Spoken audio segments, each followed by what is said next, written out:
Hello, everyone, and welcome to the Yang Gang podcast. And here we have the charter member of the Yang Gang in South Carolina, Dr. Jermaine Johnson. Let's give him a round of applause. Yay! Scream for yourself, Jermaine. Yeah. Yeah. One and only. The one and only. People, if you are only listening to this, you're not seeing the majesty of Jermaine Johnson in the flesh. He is a mountain of a man. He's pretty big. The prince of a human being. It's a former professional basketball player. And I have to say, I have never felt cooler than walking the streets of South Carolina with Dr. Jermaine Johnson, because anyone who would see us, first they notice him, and then they notice the Asian fellow next to him. It was great.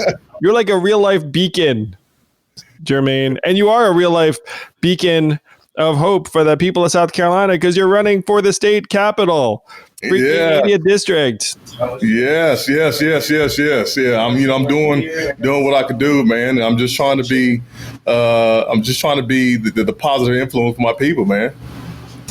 Well, so let's have your story start at the beginning, because you have an incredible life story. It's inspirational. I don't think most people know enough about you. So let's take it back, Jermaine. You weren't born in South Carolina. You were born out west, right? Yeah, I was born in California. I was actually born in LA. And I was born in the 80s, 1985. I don't think Zach can think about that far back, Hey, man, I was 87, but yeah, man. Yeah. So, if anybody knows about what was going on in the 80s, man, I mean, it was bad. It was, the crack epidemic, it was gangs, a lot of that stuff right there. A lot of that stuff was going on there, and my upbringing wasn't very ideal. We lived in those bad neighborhoods. If anybody knows about Nipsey Hussle, that guy who ended up getting killed, that was actually my neighborhood. So my people kind of grew up in that same place. I was born in Hollywood before Hollywood became actually its own city, we kind of moved around a lot. Growing up, a lot of my family members succumbed to the crack epidemic.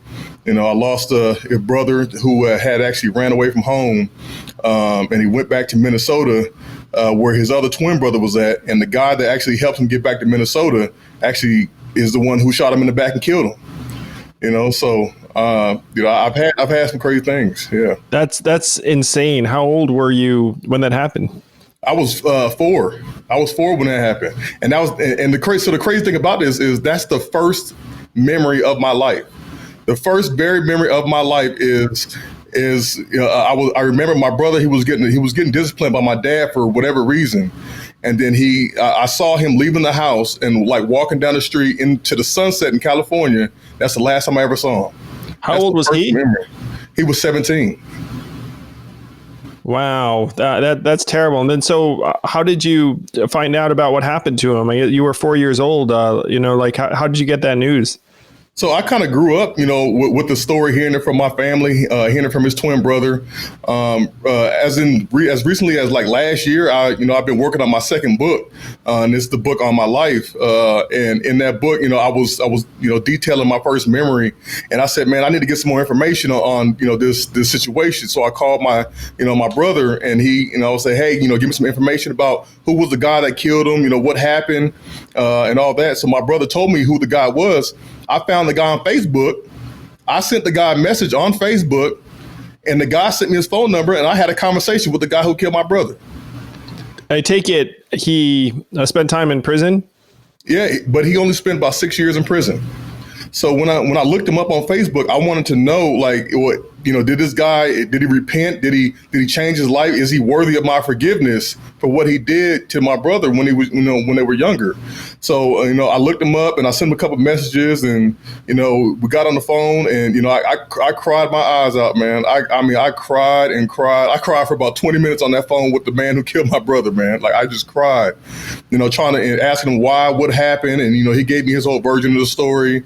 And he told me, if there's any time I want to talk to him about it, or, I wanted to just call him up and yell at him, said, please call me up, talk to me about it, whatever you need to do. So, but I mean, I needed that for myself, for some closure for myself, because I work every day in the community with people who have killed other people. And I'm thinking, how can I work with these people and be a hypocrite, but not work or talk to the guy who did that to me? A lot of people don't understand things until it come and hit them on their doorstep. So what an incredible arc of humanity. Just the fact that you were working with people that had similar experiences on the other end, and it drove you to that point. That's beautiful, Jermaine. I mean, that's the kind of thing that obviously, most people hope they never have to experience, but the fact that, you actually spoke to your brother's killer, and had that grace to be able to reach out in that way. It's beautiful, man. Yeah, it was tough, but it's just for myself and for everybody around me, man. I have to be an example for others.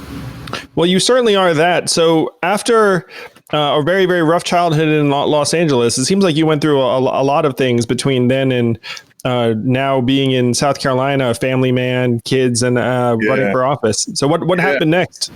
So we moved around a lot, faced a lot of evictions. We were kicked out of a lot of homes and places, and we ended up living in motels. I lived in motels for most of my upbringing.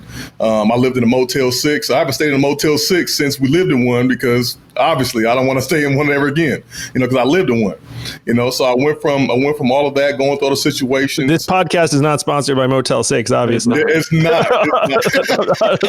Yeah. We stayed in a few Motel 6 for the campaign. Yeah, darn you, Motel 6, for doing this to me. But anyway. No, Bob, nothing against Motel 6. I mean, overexposure will do, I'll tell you, and this is not going to be a great story for anyone, but when I was working in healthcare, I was stationed in Newark, leading an implementation at the hospital there. And there was one restaurant at the Newark hospital. It was IHOP. And so I was in IHOP Delicious. just about every day. And IHOP's awesome, but I got really sick and tired of IHOP. So I'm just saying that you can be overexposed to anything. Motel 6, IHOP. It's not a knock on those places. Yeah. So sorry, I cut you off, Jermaine. So you were moving around a lot with your family? Yeah, going through all the motels and things. And I was, I didn't have the grades my first year of high school to play basketball. So I was literally just at school. And because I didn't have the grades to play basketball, I just didn't like school anymore. So, I was leaving. I was skipping school, skipping classes. My grade point average eventually fell to a 0.8 GPA. It was just like I just didn't like anything that was going on because of my environment, because of my upbringing, and things that I was going through. And I started doing all type of crazy stuff, just kind of acting out, but I ended up playing basketball for a traveling team. And the traveling team coach said, listen, man, you've got some potential. You can do some great things. My older brother had just failed. He had succumbed to some drugs addiction. And the coach was saying, well, Jermaine, let's get you to prep school. So I ended up going to a prep school. Even though I messed up a couple of years in the prep school, I ended up graduating from Winchendon Prep in Massachusetts, and that's how I got up in the New England area. And I can't stand the Bruins or the Pats or the Bills or any of them. So what year in high school was that? So I graduated from high school in 2004. No, but I meant what year in high school were you when you went out to prep school out there? So that's an interesting part of this is the fact that the year that I flew to JFK, New York, I literally flew to New York on the day the towers got hit. So I was on an airplane flying into JFK. I got there at about 6:50 a.m. and the towers got hit right after I left the city. So people were calling me and thinking that it was my plane that actually hit the towers, and it's by the time I got to my school, people were running out of the building saying, because I went to school in upstate New York, I was at Trinity Pauling. And by the time I got there, people were running out of the building talking about, they just bombed the Pentagon and they just bombed this and bombed that. I'm thinking like, well, what the heck is going on? Some of the students, their parents had just died in that accident in September 11th, man. So I will always remember September 11th because I was on the airplane that day. So you were I mean, you'll never forget. I mean, obviously, we all remember where we were 9/11. I was in New York, and I vividly remember just everyone walking north because wherever you were on the island of Manhattan, you were just walking away from downtown because of the wreckage and the smoke. And it was dead silent. It was a beautiful day, but just thousands of people just walking north. Yeah. So, I mean, of course, we all remember that day. Well, I read an article that was interesting where they said that the coronavirus is the end of the post 9/11 era, where 9/11 defined a generation, 19 years of conflict, but of being fixated on a particular set of issues. And they're saying that this now, this era is a new era. And I think that may be right, because it's certainly the case that the coronavirus crisis is going to be the defining crisis of this generation. And, one thing that's wild, I mean, we were joking about your age, Jermaine. You talk to people who are 16, 17, 18 years old who were not alive during 9/11, or someone who's like 20 and they were too young to have any understanding of what was going on. And that, to anyone who was alive then, obviously is just like, oh my gosh, like, how do you not remember that? And now we're in the midst of this generational crisis that I think will end up defining our country for years and years to come. So you had basketball talent in Los Angeles. Obviously, I mean, you must, because these prep schools don't take like average athletes, honestly. So there was a sense that you might be able to get into get a college scholarship. And it sounds like you went to multiple prep schools, because you went to one in upstate New York and then one in Boston. So were you recruited for basketball? I was actually I was ranked number 17 in the country in my position at one point. Remember Glenn Big Baby Davis? Yeah. I was actually ranked ahead of him. Yeah, I was actually ranked ahead of him, man, in high school in my position. So tell us about how you developed physically. Like, how tall were you in ninth grade? Like when did, and how tall are you now? Because a lot of people can't see you, and even if they can see you right now, you're just like a torso. So how big did you get when? Man, so going between my 8th grade and 9th grade year, I grew like 3 inches. And then between my freshman and sophomore year, I grew like another 4 inches. So I was like 6'2", 6'3" as a freshman in high school. And then all of a sudden, like between that year, I grew like another 3 or 4 inches, man. And I became like 6'7", like over the summer. So I was huge, man. And I was like 230 pounds. So it was like, so I was just bigger than everybody, man. I was just dominating.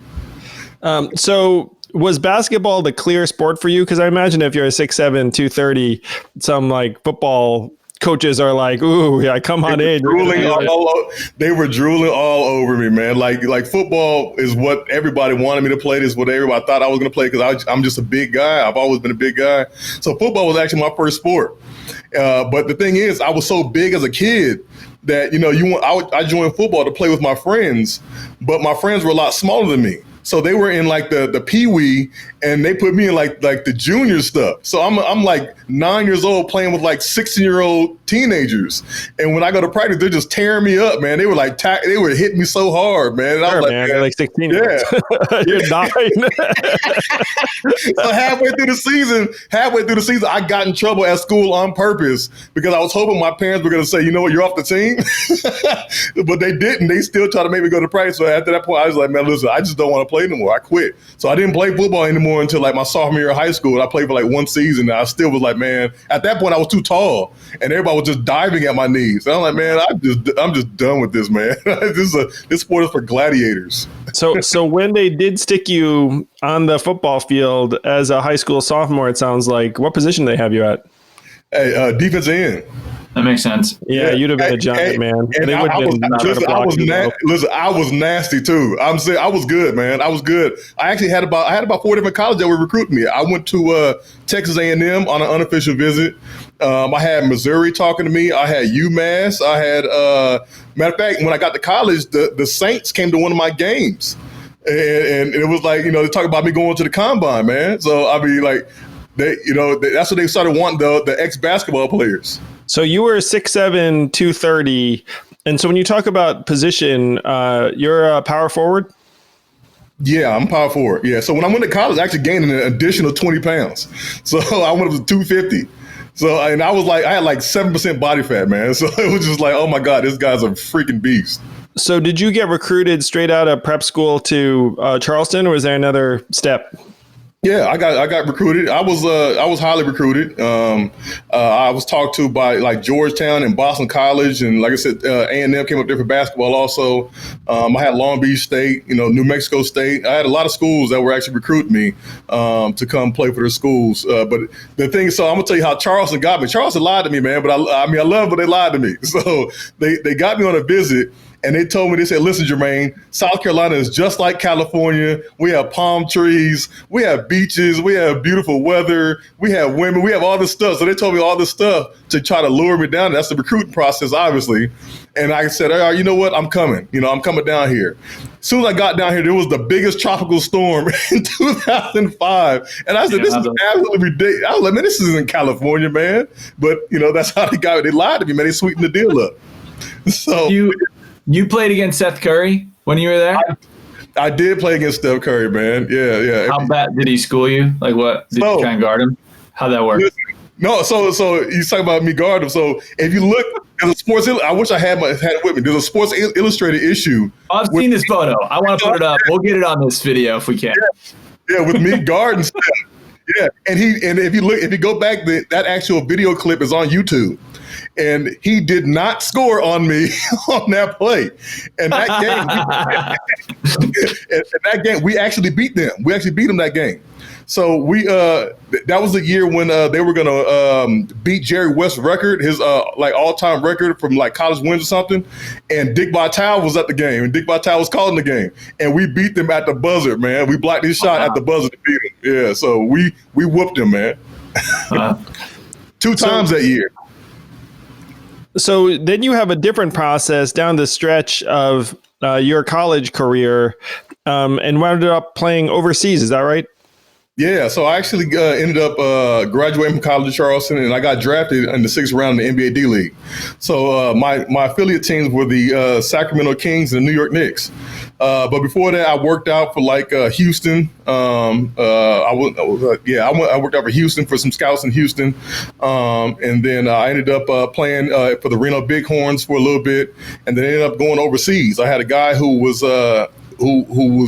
had seen me play with some other NBA guys, and he called me and said, hey man, listen, we need somebody like you on my team down here in Mexico. So I ended up going to play in Mexico, and then it parlayed that into a 6-year career.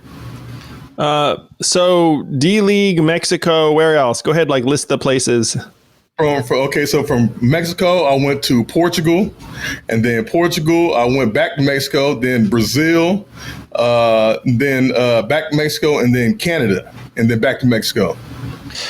So tell us about that, because we all, watch the NBA and you have these players playing, but then in these other environments, it's like a whole different journey. It's like you're in a different culture. It's not like you're getting crazy luxury travel from game to game. It's like a real personal adjustment as well as professional. On the one hand, you get to play a game you love as a living, and that's like everyone's dream, a lot of kids' dream. Certainly, you dream of that, but it's not easy for sure. Yeah, it's a grind, man. It's a grind because you got to think out of the however many, Division I, Division II colleges that there are in the NCAA, like all the seniors are coming out saying, hey, I want to play professional basketball too. So you got to think there's only so many jobs that you can have in the NBA. You've got only so many positions you can play. Let's just do some NBA math. So it'll be fun. So you got 30 NBA teams, 15 players per roster. So that's 450 players in the world, essentially, on NBA teams at any moment in time. And then you have 2 rounds of the NBA draft every year. So you have 60 draft picks, and a significant proportion of them are international. Let's call it, at this point, I'm going to say, there's a precise number, so Zach can edit this. Maybe you can be like the research person, Zach, can look up what the proportion is. But I'm going to say, you are the math let's call it 30 to 40% of them are U.S. college players. And so you're looking at maybe 40 new NBA jobs for college players every year. Yeah. Out of the hundreds of colleges that are there, and hundreds of players that are trying to get a job. Yeah, so being able to make a living playing of the NBA is international right now. 25%. So 25%. What did you say? 25% of the NBA players is international right now. Yeah. So so let's imagine. Yeah. So that was pretty much close to where I was imagining it. So what you did is obviously incredible high level stuff, Jermaine, where you played professional basketball for 6 years against, frankly, if you go to these leagues, it's probably like you must have been like 20, in your mid 20s or something. A lot of these dudes were probably like grown men, Oh my God, they were grown. So yeah, I went to Brazil during the year that the lockout was going on. So when the NBA lockout was happening, so all those guys were like over there too. They were all playing overseas ball during that lockout, man. And I had remember Barbosa. Barbosa was in my league, and Nene was in my league, and Rafael Araújo was on my team. So it's like, man, all these dudes were like NBA stars, man. And it's like, geez, these guys are huge, man. So what was the best part of playing basketball overseas, and what was the worst part? So the best part for me was I learned fluent Spanish. Yo hablo español, bien perfectísimo. Wow. Yeah, I learned Spanish. So bueno. when I learned Spanish, that's something I now have on my resume, and I now tell anybody, like, hey, if you need me to translate something, I can talk to people.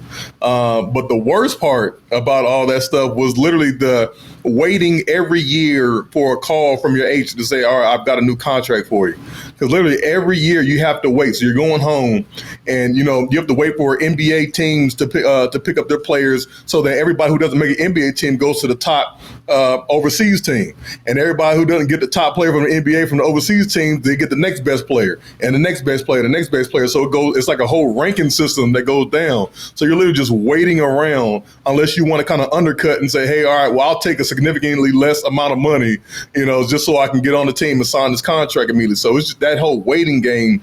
I got tired of it, man. The year I finished was literally my best year playing in terms of statistic wise. But I was like, man, I'm just tired. I'm tired of going through this whole waiting around thing. I'm tired of all this mess. So I'm ready to come home. Wow. So you came home, and I guess around then it was 2011 or so.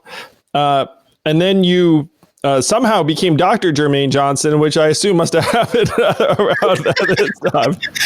So actually, I actually retired in 2015. I retired in 2015, but during that time, back in 2011, I said, you know what, man, because I know basketball is going to come to an end, and I knew I was tired of that game already. I said, you know what, man, I'm gonna start going to school. So I started going to school while I was still playing basketball, and I was, taking online classes while I was still overseas. So there's actually pictures from my coach, my Canadian coach, of me in the locker room doing homework. I was literally doing homework in the locker room before games, submitting assignments before games. I was dedicated, man. I said, I'm gonna get this master's degree because I know basketball is coming to an end. And I said, you know what? Well, so once I got my master's degree, I went home and participated in graduation. And I went back overseas, and I said, you know what, man? I'm just going to continue on my education. I said, as long as I'm playing basketball, I might as well continue going to school. So I entered into another program so I can get my doctorate while I was still playing ball too. Wow. So what is your doctorate in? It's in business administration, doctor of business administration with a concentration of organization leadership. Oh, good for you, Jermaine. So, you bettered yourself the whole time, even while you were balling out. So then, yeah, man. When you came home, was that straight to South Carolina? And did you have like a relationship or, a significant other bringing you back? Yeah, so by that time when I went overseas, that same year around 2010 is July of 2010 is when me and my then girlfriend became a couple. And when we became a couple, it was just she wasn't coming over there overseas with me because she was actually going to school to get her pharmaceutical degree. So my wife was a doctor of pharmacy, and so I was living in South Carolina. So when I came to South Carolina in 2004, I just never left. I was during those summers. I wouldn't even go home for Christmas. I didn't. There was no place to go for Christmas or Thanksgiving. I was in South Carolina that whole time in the dorm room. So I never left, man. I never left. When I came back to South Carolina after I retired, I came home to my wife. That's beautiful. And you now have 3 kids, is that right? I have 3 of them: Jermaine Jr., little Chloe Noel, and Kobe Joseph, named after Kobe Bryant. Wow, that's incredible. Wow. Kobe certainly got some big shoes to fill with that name. I mean, like Kobe'd better be good on the court. Yeah. You can't name Kobe and have his dad be a former pro ball player and not. He has no choice. He has no choice, man. He has no choice. He has He goes by the middle. He's got the weight. He has no choice. He better be the best at whatever he does, man. Hey, I have a dumb question, but I think the average person might want to know is when you work out for an NBA team, what does that mean? Is it a physical, like actual workout or something scheduled, or are you just balling around with some buddies and like? No, it's an actual workout. It's like an actual bench pressing workout.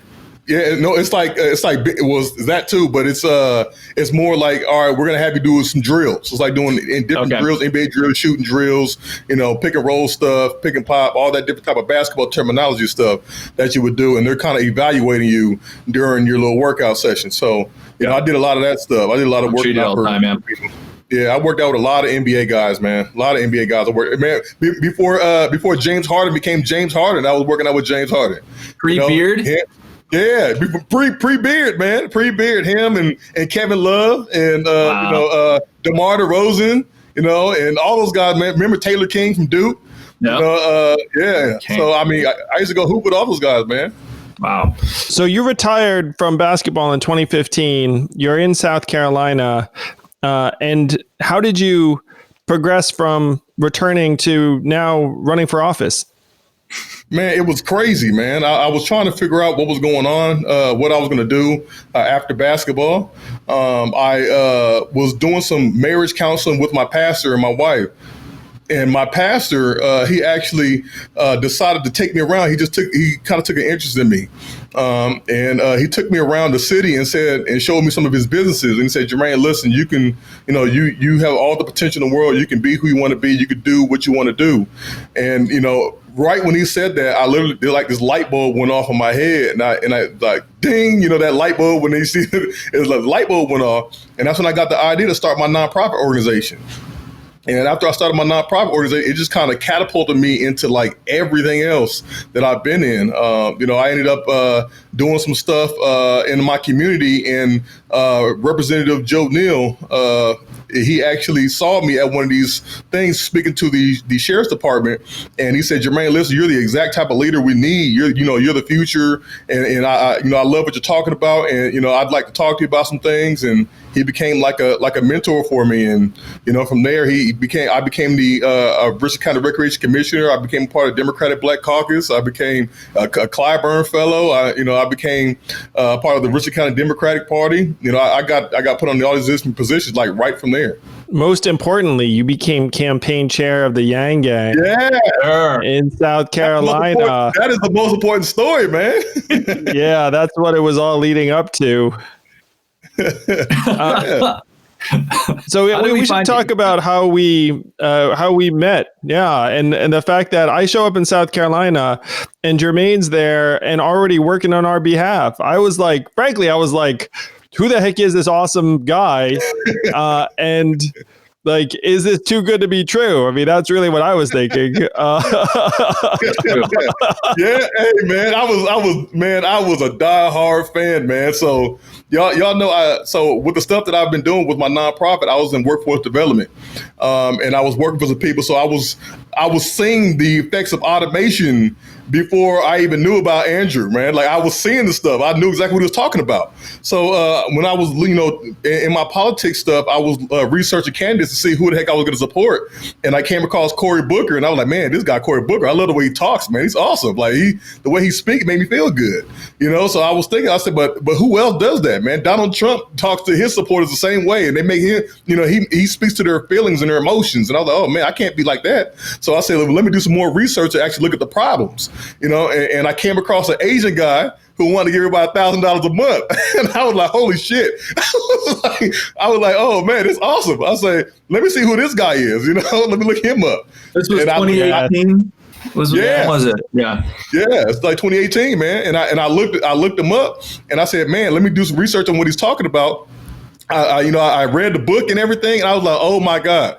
So I literally started going to, all those organizations I just told you I'm a part of. I was going to every last one of them talking on your behalf. Like I was like, listen, you got to know about this guy Andrew. He's awesome. Listen, have you heard about? I was talking about everything he was talking about. I was telling everybody. They were saying, Jermaine, listen, we can't go on the whole meeting talking about Andrew Yang. We can't do it. I was like, I don't care. Yes, they can. No, I'm kidding.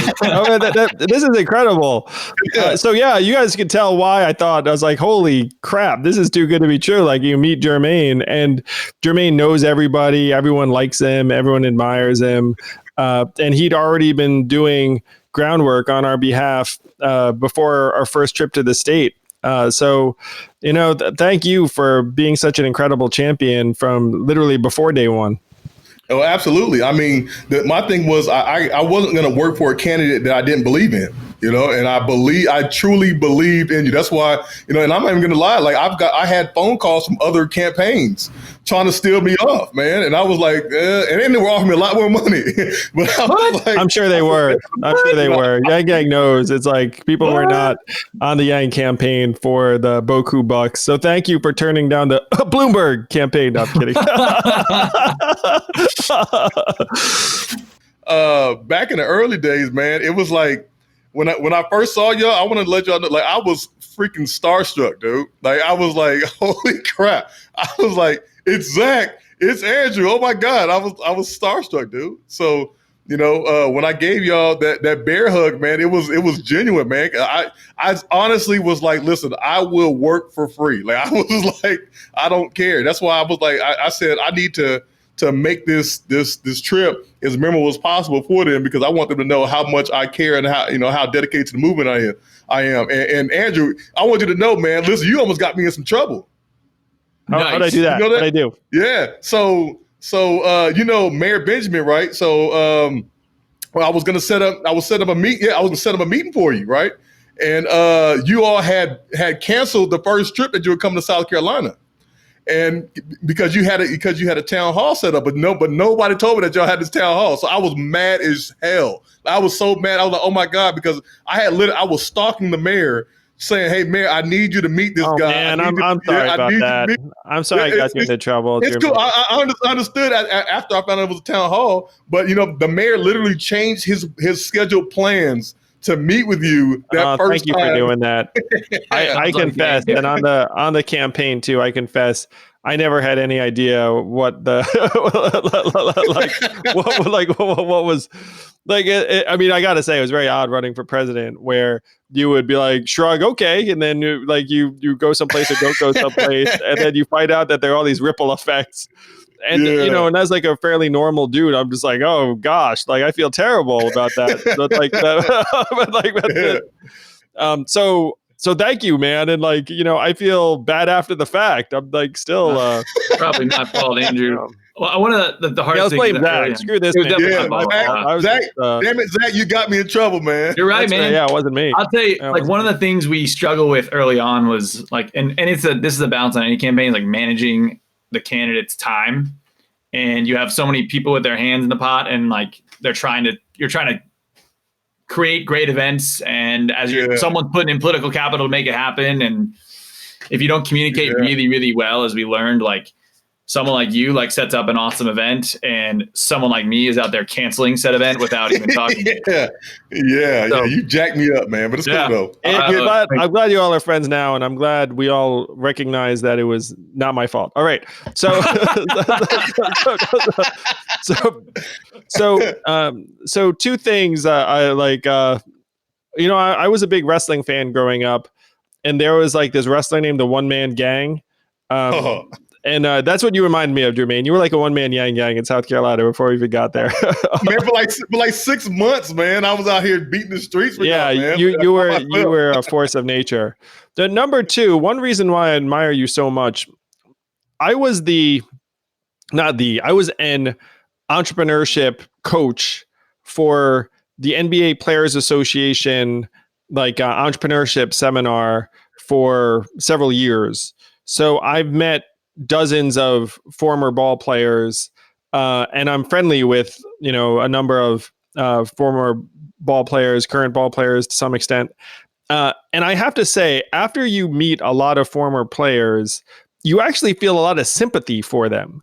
And it's not something that you expect, because obviously professional athletes like you are like demigods or full-on gods, depending upon, like their stature. Even your physical stature, you know what I mean? Like you get to play a game that people love for money in front of thousands of people. It's like a dream come true. But then when you meet the players, even NBA players, there are real problems trying to fashion a three-dimensional life afterwards, where I actually ended up developing like sympathy for pro athletes or former pro athletes. You have no idea, man. You have no idea how many conversations I've had with like pro athletes and former pro athletes saying they envy me because I was able to find out who I was and what my passion was after basketball. I've talked to a lot of those guys, man. They're like, Jermaine, like, listen, I'm so like, I don't know how you figured it out. Like, all I've known for the past 25 years is basketball, and I don't know how to do anything else. I've talked to so many of these guys, man, and I feel exactly what you're talking about. Yeah, it's one reason why you're such an incredible role model, is that you discovered things that you cared about and wanted to work on even while you were playing ball. And obviously when you were playing ball, like, you wish you were in the NBA, but I have a feeling that that the fact that you were playing internationally almost gave you perspective to be like, all right, I have to figure out what I'm doing afterwards. I'm going to keep getting educated. I'm going to, like study things that I'm excited about, because these ball players I've met, to your point, it's like they've been playing ball their entire lives. They've been better than everyone else. Everyone has said like, look, this is your thing. If you're an NBA player, you make millions of dollars. And so everyone overestimates how much money you made. All they do is they see the face value of the contract. What they don't realize is that 40% of it disappeared immediately to taxes. Another whatever, like 6% went to the agent. And then you have like all of your expenses, all the family members built up. People, and then very, very hard to say no to folks. And this is something that a former ball player said to me that really hit me hard. He said that you're trained essentially to be Superman, and so when people come to you with stuff, you cannot say, I do not understand what you're talking about. You essentially like pretend that you understand like all of these things. And so like people end up roping you into shitty investments, doing all these things that because like, you're not able to be like, look, I like actually have no familiarity with that. So I'm not going to invest in jack shit, which would be the right thing to do in many cases. But like the people that are handling their money, sometimes don't have their best interest at heart and the rest of it. So I actually got filled with sympathy and compassion for these former ball players, because they're coming out and then people still think they're made of money forever. It's like they go out there and then everyone's like still being like, it's like they think that the money never ends. It's like, oh my God, like I'm not a professional athlete. So you got to think about guys like, remember Antoine Walker, who played for the Celtics? So he made $100 million in his career.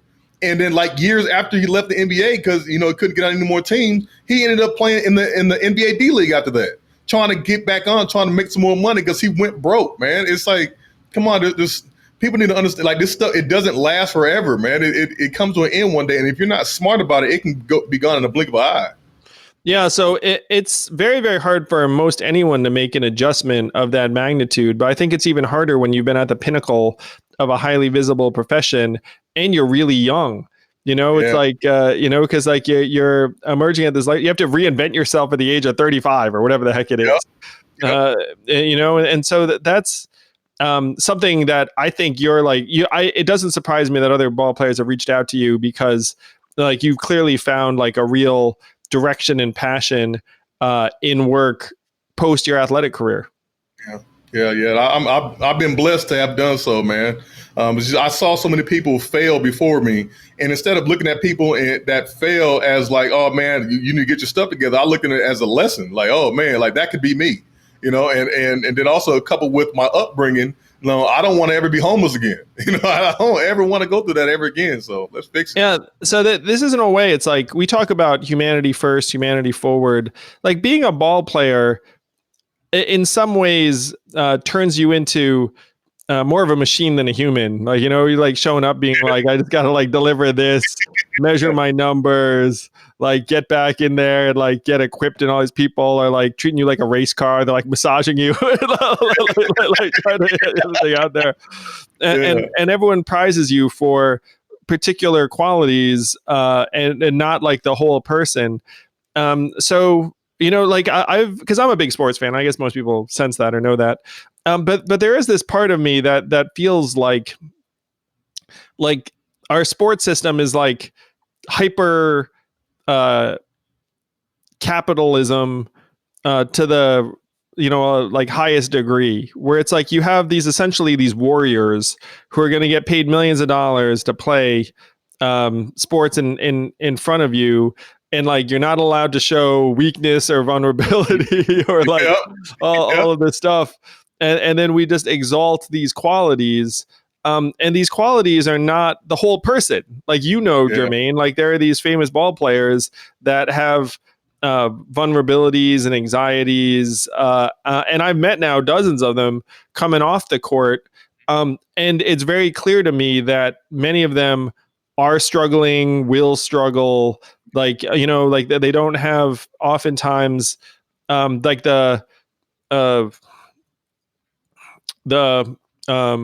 multi-dimensional development that would enable them to do what you've done, where you're and I have to say, if anyone has a chance to meet Jermaine's like almost evanescent, not psycho, or like what's the word, effervescent, or like he almost like emanates energy. He like he's 1.5 to 2 times the size of a normal person, but he also has like that kind of joy to him, that kind of humanity. But it came through the fact that in my from like you've had just incredibly adverse experiences that would have completely destroyed many people, and like you came through it. It's really just a beautiful story, man. Like I see you as someone who could help lead not just the people of South Carolina, but this country and this world in the right direction. I feel very privileged to consider you a friend, and I feel very honored that you worked so hard on our behalf even before we met. Oh man, I really appreciate that. I really appreciate that, man. It is just, I'm just so fortunate to be in these spaces with people like you all. It's just I was going through that Clyburn Fellowship this past year, and I was on a panel representing the Yang campaign, and I was up there with all these astute individuals who've been doing stuff for forever, and this is what they were raised in, and politicians and things like that. And I'm just like, they come to me and they're like, hey Jermaine, can you give us your expertise? I'm like, man, I'm just happy to be up here with you. I'm just happy to be sitting next to you, man. Like, y'all have no idea what it's like when you're going home and you're looking for, you don't have no idea what you're going to eat.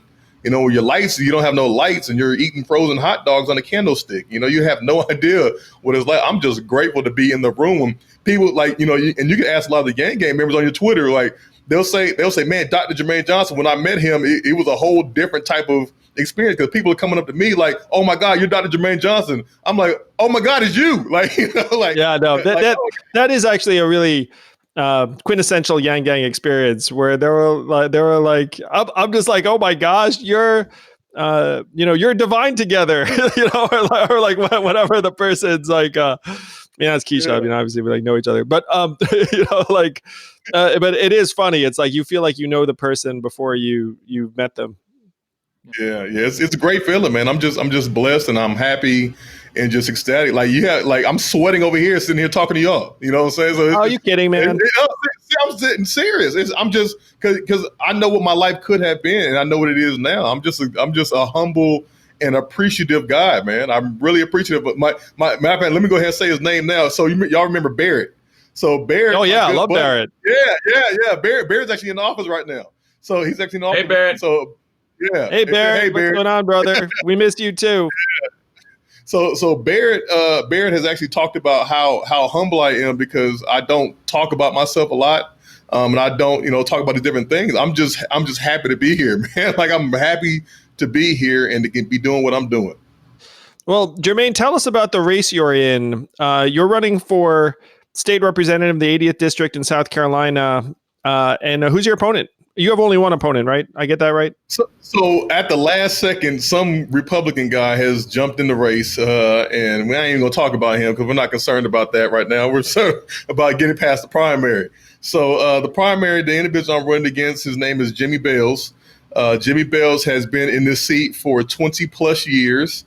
And he did great back in the day.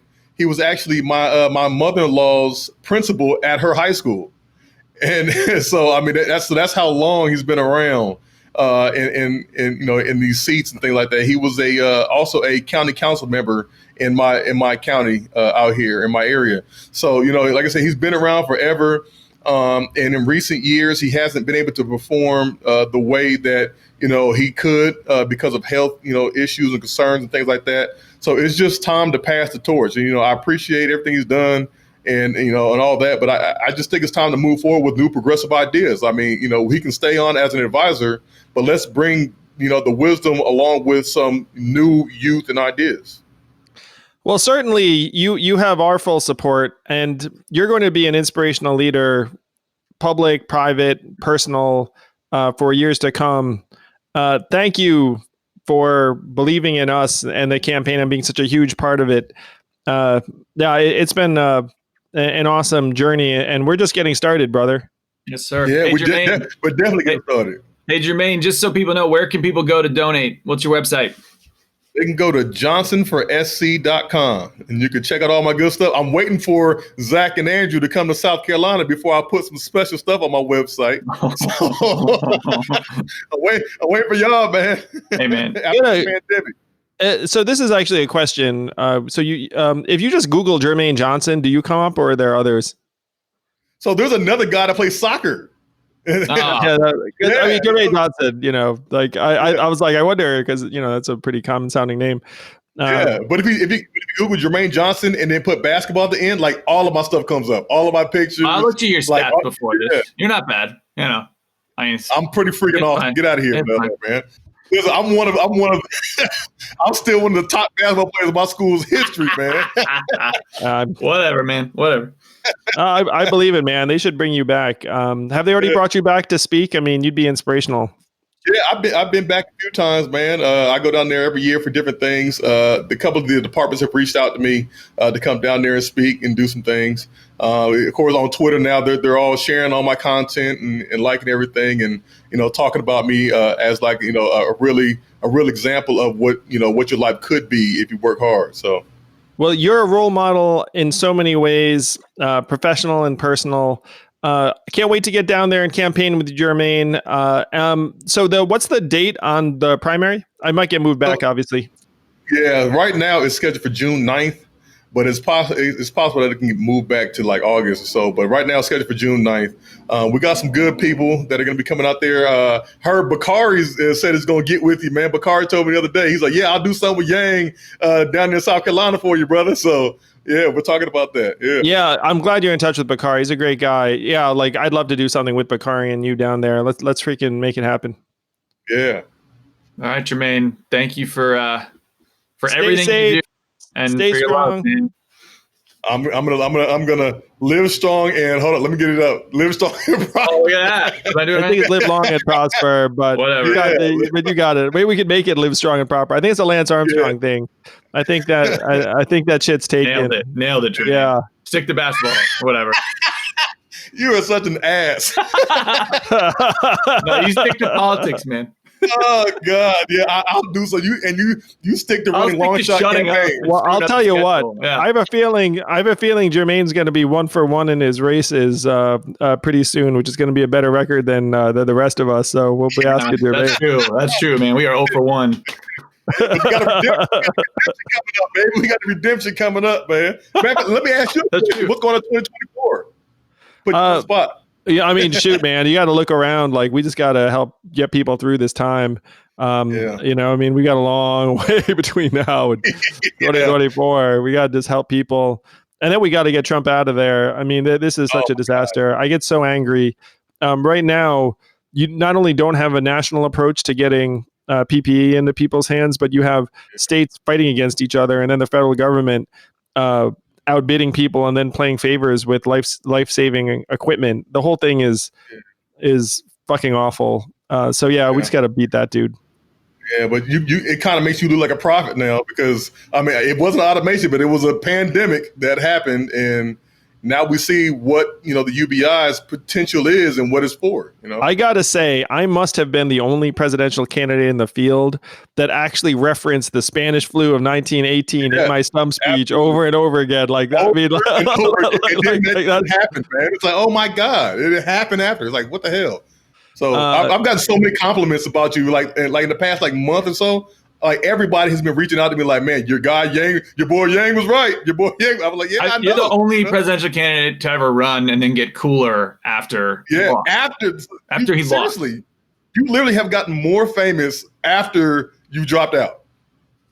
That does seem to have happened. I mean, I've been in my home for most of it, so I can't confirm. Yeah, we haven't got to do or deny, but it certainly does seem like the Yang Gang is stronger now than even it was. Yeah, it's crazy, man. Yeah. So enjoy your newfound fame and all the other cool stuff. Going to Madison Square Garden and getting put up on jumbotrons and things like that. I'm like, look at this dude. Yeah, that's some funny shit. Just remember when no one knew who he was in Charleston. Yeah, right? Remember the guy in Charleston was like, "Who are you running for president of Charleston?" President of what? Yeah. Yeah, he said, "Are you running for the president of Charleston?" That was it. Yeah. You know what's funny too is the president of College of Charleston's a Chinese guy.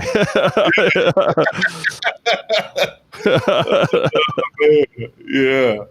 All right, guys, that was tremendous. Jermaine, appreciate the hell out of you and look forward to hopefully getting down there and campaigning for you in person. Man, I love y'all fellas, man. Appreciate y'all, man. Bye, Barrett. See you guys soon.